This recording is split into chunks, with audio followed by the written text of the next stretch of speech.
Hello everyone and welcome back to our channel. In today's tutorial, I'm going to show you how to change Slack to dark mode. Working late or prefer a more eye-friendly interface, Slack's dark mode is perfect for reducing eye strain and improving focus. Now in this short tutorial, I'll show you how to switch Slack to dark mode on both desktop and mobile. So let's start by following these few simple steps together. The first step is to open Slack. Now whether you're using your computer or using your mobile device, on your desktop, just go to your web browser or the desktop app and open it. Now on your mobile device, just go to the Slack application as you can see here and click on Slack.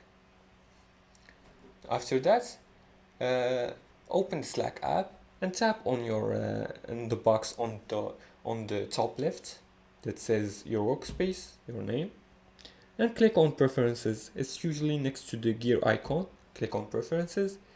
And you're gonna go to the look and feel section right here, and as you can see there's an option that says dark mode.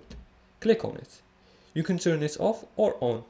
As you can see, the system by default is choosing the dark mode because my phone is using dark mode as a default mode.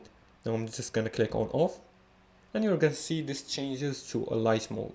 Now I'm gonna turn it to dark mode again, and as you can see it turned to dark mode.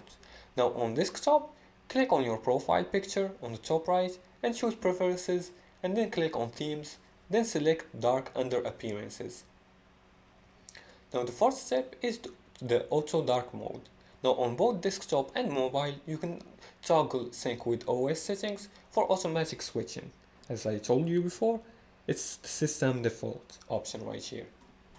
And that's how easy it is to enable dark mode in Slack. Whether you're a night owl or just want a sleeker look, dark mode makes your workspace more comfortable and modern.